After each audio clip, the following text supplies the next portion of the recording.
వనపర్తి జిల్లా కేంద్రంలో 15 కోట్ల ముఖ్యమంత్రి ప్రత్యేక అభివృద్ధి నిధులతో పెండింగ్ పనులకు శ్రీకారం చుట్టారు. 44 సీసీ రహదారులు, డ్రైనేజీ పనుల నిర్మాణానికి రాష్ట్ర వ్యవసాయ శాఖ మంత్రి సింగిరెడ్డి నిరంజన్ రెడ్డి శంకుస్థాపన చేసి, జిల్లా కేంద్రంలో 15 కోట్ల పనులకు శంకుస్థాపన చేసి, జెడ్పీ కార్యాలయంలో ఉత్తమ అధ్యాపక, ఉపాధ్యాయ పురస్కార సన్మాన మహోత్సవానికి ఆయన హాజరయ్యారు. ఈ సందర్భంగా మంత్రి మాట్లాడుతూ, ఉపాధ్యాయ జీవితం ఉన్నతమైనదని, రేపటి సమాజ నిర్మాతలు మీరేనని, మీ చేతుల్లోనే రేపటి పౌరులు తయారవుతున్నారన్నారు. మానవ పరిణామ క్రమాన్ని పాట, కవితల్లో చెప్పేవారే నిజమైన మేధావులని అన్నారు.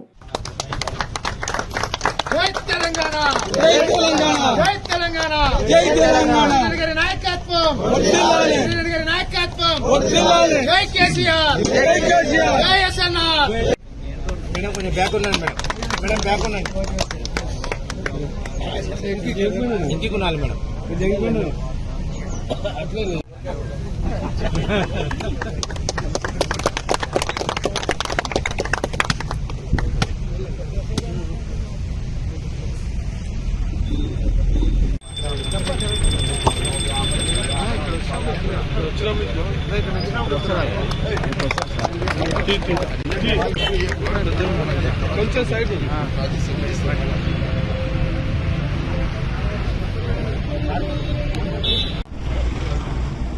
వనపర్తి మున్సిపల్ వార్డులలో ఉండేటువంటి వివిధ అత్యవసరమైనటువంటి పనులు, సీసీలు కానీ, లైన్స్ కానీ, కొన్ని రోడ్స్ కానీ, ఇవి అత్యవసరంగా ఉండేటువంటి కొన్ని మిగిలిపోయినటువంటి వాటి కోసం ముఖ్యమంత్రి గారి దృష్టి తీసుకుపోతే ప్రత్యేక నిధులు ఇచ్చినారు. ఎస్డిఎఫ్ ఫండ్స్ కింద స్పెషల్ డెవలప్మెంట్ ఫండ్ ముఖ్యమంత్రి గారి చేతిలో ఉండేటువంటిది కూడా దాని కింద 44 పనులను 15 కోట్ల రూపాయలతో చేపట్టేటువంటివి ఇవాళ శంకుస్థాపన చేసి పనులు ప్రారంభిస్తున్నాం.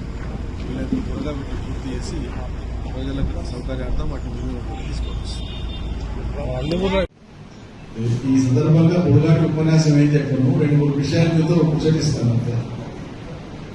ఆ నల్లని ఆకాశంలో కానరాని భాస్కరులు ఎందరో అనే దానికి అర్థమైంది. ఎవరన్నవారు చెప్పండి, సైన్స్ వాళ్ళైనా సరే, సోషల్ వాళ్ళైనా సరే చెప్పండి. తప్పైతే ఒప్పైతే దానికే ఉంది.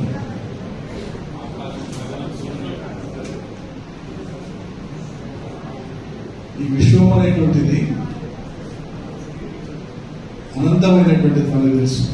ఇన్ఫినిట్ అది, దానికి ఆదు అంతు లేదు. ఇప్పటిదాకా కూడా ఫిజిక్స్ లో కూడా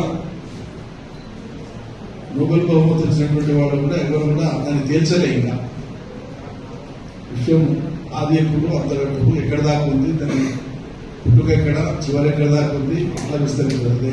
ఊహకందనేటువంటి అనంతమైనటువంటి ఆ నల్లని ఆకాశం అంటే ఆకాశంగా ఉపమానంగా మాట్లాడినప్పటికీ అది విశ్వాన్ని రెఫర్ చేస్తూ మాట్లాడింది అన్నమాట కవి దాశరథి గారు.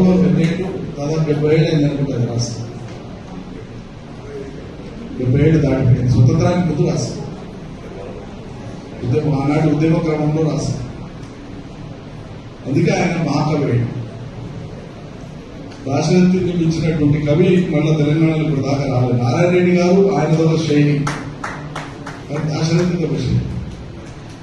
ఒక అంశాన్ని చరిత్ర కోణంలో, మానవ పరిణామ కోణంలో, సమకాలీన సమాజ కోణంలో, ప్రజల జీవన కోణంలో మిశ్రమంగా సమ్మిళితం చేసి ఒక గేయంలో మానవ సమాజ పరిణామ క్రమము, చరిత్ర, ప్రస్తుత గమనము, భవిష్యత్తు అంతటినీ కూడా రాయగలిగినటువంటి అంత పెద్ద ప్రతిభాశాలి.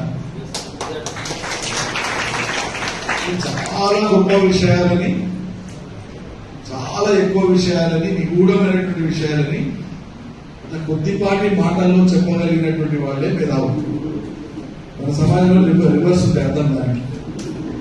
ప్రజలకు అర్థం కాకుండా మాట్లాడిన వాడే మేధావి మన సమాజం. అంటే వాడు మాట్లాడేది ప్రజలకు అర్థం కాదు, వాడిని మేధావిగా చూస్తారు. అంతేనా తెలుగు?